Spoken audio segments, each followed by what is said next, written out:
بسم اللہ الرحمن الرحیم۔ السلام علیکم ورحمۃ اللہ وبرکاتہ۔ عزیز طلباء و طالبات، ہم کتاب السراج فی المیراث سے باب معرفت الفروض و مستحقیہا کا بیان پڑھ رہے تھے۔ میں نے وہاں بتایا تھا فروض یہ فرض کی جمع ہے بمعنی حصہ۔ قرآن کریم میں جو حصے مذکور ہے ان کو فروض مقدرہ کہتے ہیں، اور وہ 6 تھے: نصف 1/2، ربع 1/4، سمن 1/8، ثلثان 2/3، ثلث 1/3، سدس 1/6۔ وہاں تفصیل آ گئی تھی علی التضعیف والتنصیف، تضعیف اور تنصیف کے اعتبار سے۔ لیکن یہ کس کو ملیں گے؟ 1/2، 1/4، 1/8 یہ ملیں گے کس کو؟ یہ ملتے ہیں، یہ حصے جو ہے پراپرٹی میں سے کسی کو 1/2 ملتا ہے، کسی کو 1/4 ملتا ہے، کسی کو 1/8۔ کس کو ملیں گے یہ ملتے ہیں اصحاب الفرائض کو۔ اصحاب الفرائض آپ نے مکمل پڑھ لیے تھے اور نوٹ بھی کیے تھے۔ وہ 12 ہیں: باپ، دادا، اخیافی باہی، شوہر، بیوی، بیٹی، پوتی، حقیقی بہن، اللاتی بہن، اخیافی بہن، ماں، دادی۔ اب ان 12 میں سے باپ کو کس حالت میں کتنا ملے گا؟ ان کو احوال کہتے ہیں سراجی کی اصطلاح میں، یعنی باپ کی کتنے حالتیں ہیں، ٹھیک ہے؟ دادا کی کتنی حالتیں ہیں؟ تو آپ نے پڑھا تھا کہ باپ کی 3 حالتیں ہیں، یعنی کبھی باپ کو سدس ملتا ہے، کبھی سدس بھی ملتا اور عصبہ بھی ہوتا ہے، کبھی عصبہ محض ہوتا ہے۔ دادا کے متعلق آپ نے 4 حالتیں پڑھی تھی، اور میں نے وہ آپ کو کاپی میں لکھائی بھی تھی، ان کی مثالیں آپ نے نوٹ کی ہوں گی۔ آج ہم پڑھ رہے ہیں اخیافی باہی بہن کے احوال، یعنی ان فروض مقدرہ میں سے ان 6 نصف، ربع، سمن، ثلثان، ثلث، سدس، ان میں سے اخیافی باہی اور اخیافی بہن کو کس صورت میں کتنا ملے گا۔ جو میں نے آپ کو یہ چارٹ بھیجا ہے،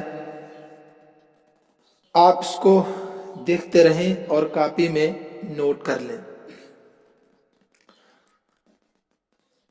میں نے لکھایا تھا آپ کو، ماں شریک باہی بہن کو اولاد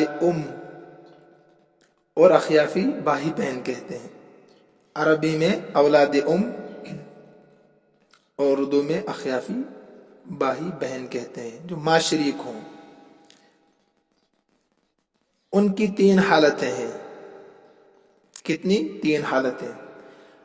آپ نے لکھا تھا حالت نمبر 1 پر، ایک اخیافی بھائی یا ایک اخیافی بہن ہو تو اس کو سدس ملے گا 1/6، کل پراپرٹی میں سے اس کو 1/6 ملے گا۔ مثلا مثال نمبر 1، شاکر کا انتقال ہو گیا، تو اس کو آپ ایسے لکھیں گے: میت، لمبا کر کے لکھیں گے میم یا تا، میت، اوپر لکھیں گے آخر میں شاکر، یعنی شاکر کا انتقال ہو گیا۔ تو ہم نے دیکھا کہ اس کے وارثین میں سے کون کون بچا ہے جو اس کی پراپرٹی کے مالک ہوں گے، ترکے کے مالک ہوں گے۔ تو ہم نے دیکھا اخو لأمن، یہ ہے اخو لأمن، یعنی اخیافی باہی، اور چاچا۔ اصحاب الفرائض میں سے صرف اخو لأمن بچا ہے، چاچا تو عصبہ ہے۔ تو اوپر آپ نے پڑھا کہ اگر ایک اخیافی بھائی ہو تو یا ایک اخیافی بہن ہو تو ان کو 1/6 ملے گا، جس کو سدس کہتے ہیں۔ تو لہذا سدس ہوتا ہے 6 میں سے 1، تو مسئلہ اوپر آپ لکھیں گے 6 سے، مسئلہ میم سین حمزہ لام ہا، تو 6 اوپر لکھیں گے اس کے۔ اس 6 میں 1/6 کتنا ہوگا؟ 1، تو وہ 1 دے دیں گے اخ لامن ان اخیافی بھائی کو۔ آپ نے پڑھا اسبہ کس کو کہتے ہیں؟ اسبہ کہتے ہیں جو اصحاب الفرائض سے بچا ہوا سارا ترکہ لے لیتا ہے، پڑھا ہے نا آپ نے؟ والعصبۃ کل من یأخذ ما ابقته اصحاب الفرائض، تنہا ہونے کی صورت میں سارا ترکہ، اصحاب الفرائض ہونے کی صورت میں بچا ہوا ترکہ لے لیتے ہیں۔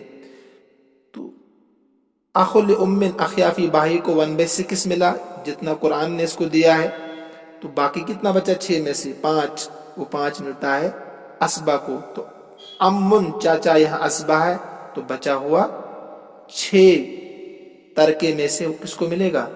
امن کو۔ مثال نمبر 1 ہو گئی۔ اس کے سامنے میں نے لکھی ہے مثال نمبر 2۔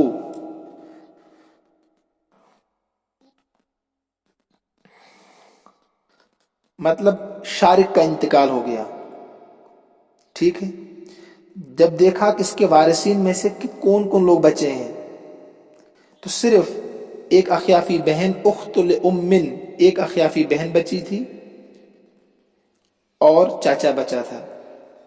تو اصحاب الفرائض میں سے صرف اخیافی بہن ہے، تو لہٰذا ایک اخیافی بہن کو بھی کتنا ملتا ہے؟ اوپر آپ نے لکھا اخیافی بہن اخیافی بھائی 1 ہو تو سدس ملے گا۔ تو جب صرف ایک اخیافی بہن تھے اصحاب الفرائض میں سے، تو اس کو 1/6 ہی دیں گے، تو 6 میں سے 1/6 ہے 1، تو باقی جو بچے گا وہ اصحاب الفرائض کو دیں گے، اسبا کو دیں گے۔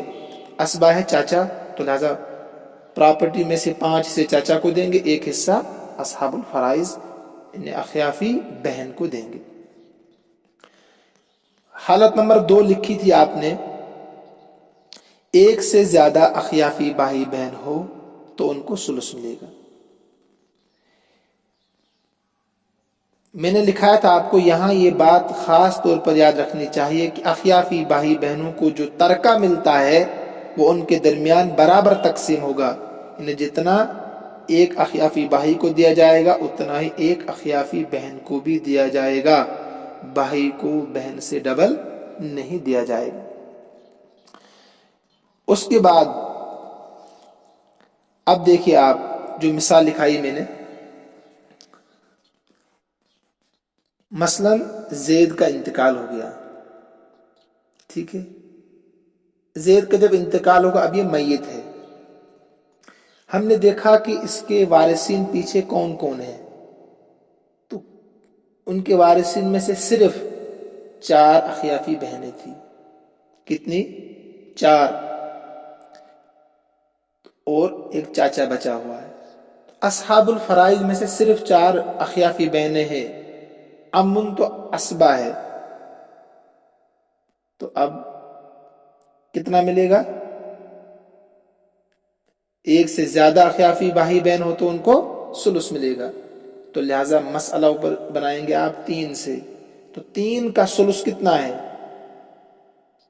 3 میں سے 1، تو لہٰذا وہ 1 ملے گا کس کو؟ 4 اخیافی بہنوں کو۔ 3 میں سے 1 حصہ ملے گا 4 اخیافی بہنوں کو۔ اب اس 1 کو تقسیم کریں گے آپس میں، بچا کتنا؟ 2 ملے گا چاچا کو جو اسبا ہے۔ اس کی 2 مثالیں لکھائی ہے میں نے۔ مثال نمبر 2 یعنی حالت نمبر 2 کی مثال نمبر 2 دیکھیے آپ، شاہد کا انتقال ہو گیا، جب دیکھا کہ اس کے وارثین میں سے کون کون بچا ہے، 2 اخیافی بہنیں اخت لامن، 2 اخیافی بہنیں، 3 اخیافی بھائی اخ لامن اخیافی بھائی، اور ایک چاچا بچا ہے۔ آپ نے لکھا تھا کہ 1 سے زائد اخیافی بھائی بہن ہو تو ان کو ثلث ملے گا، اور یہ جو ترکہ ان کو ملتا ہے یہ برابر ان کے درمیان تقسیم ہوگا، بھائی کو بہن سے ڈبل نہیں دیا جائے گا۔ ہم نے دیکھا کہ 2 اخیافی بہنیں، 3 اخیافی بھائی، کل کتنے ہو گئے؟ 5۔ تو ان پانچوں کو ملا کر، چاہے 5 ہوں، 6 ہوں، 3 ہوں، 4 ہوں، 5 ہوں، 6 ہوں، جتنے بھی ہوں گے ان کا کل حصہ پراپرٹی میں سے ثلث ہے، 1/3۔ تو لہذا 3 میں سے 1، اس لیے میں نے ان دونوں کو جوڑا ہے، تو 3 میں سے 1 ان 5 کو ملے گا۔ 3 اخیافی بھائی، 2 اخیافی بہنیں، تو 3 میں سے 1 ملے گا ان 5 کو، یہ آپس میں تقسیم کریں گے اس کو، اور باقی جو بچا 3 میں سے کتنا بچا؟ 2، وہ ملے گا چاچا کو جو اسبہ ہے۔ تو حالت نمبر 2 کی 2 مثالیں آپ کے سامنے آ گئی۔ اب حالت نمبر 3 پر آئیے۔ آپ نے لکھا ہوگا اگر میت کی اولاد یا مذکر اولاد کی اولاد نیچے تک ہو یا میت کا باپ دادا اوپر تک ہو تو اخیافی بھائی بہن محروم ہو جاتے ہیں، ان کو کچھ نہیں ملتا ہے۔ مثلا شوکت کا انتقال ہو گیا، شوکت ایک آدمی ہے، اس کا انتقال ہو گیا۔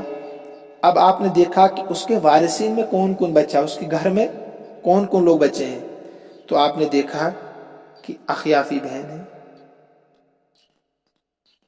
اور اسی طریقے سے ابن بیٹا ہے۔ تو جب میت کی اولاد یا مذکر اولاد کی اولاد نیچے تک ہو، یعنی مرنے والے کی اپنی اولاد یا مذکر اولاد کی اولاد یعنی بیٹے کے بیٹے ہوں، تو اس صورت میں ماں شریک بھائی بہن محروم ہو جاتے ہیں، ان کو پراپرٹی میں سے کچھ نہیں ملتا ہے۔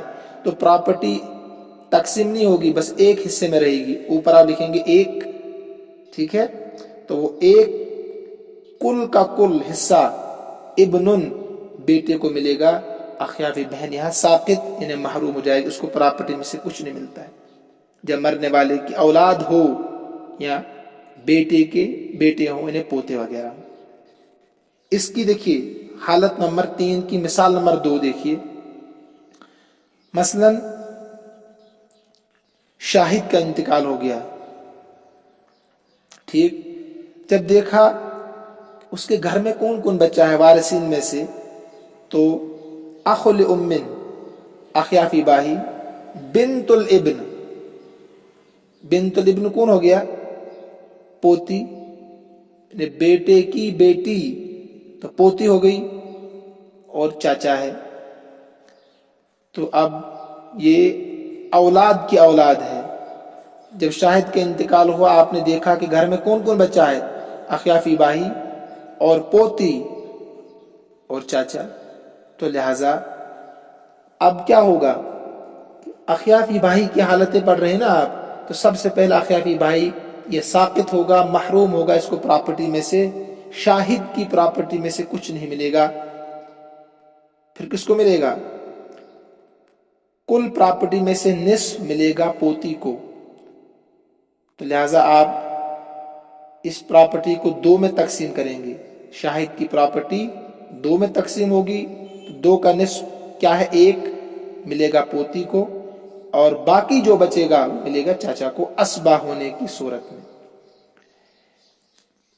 حالت نمبر 3 کی تیسری مثال دیکھیے۔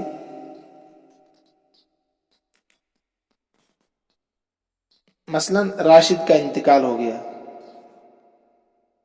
ٹھیک ہے؟ جب دیکھا کہ اس کے گھر والوں میں کون کون بچہ ہے، اخت لام، اخیافی بہن بچی ہے، اخ لام، اخیافی بھائی بچا ہے، ابن باپ بچا ہے۔ کیا بچا ہے؟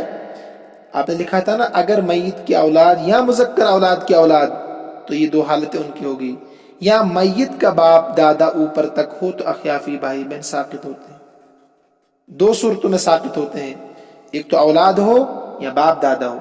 تو جب راشد کا انتقال ہوگا تو آپ نے دیکھا کہ گھر میں کون کون بچہ ہے، تو دیکھا باپ بچہ ہے، ایک اخیافی بھائی ہے، ایک اخیافی بہن ہے۔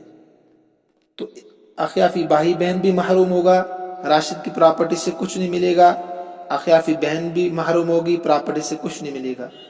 ابن جو باپ ہے یہ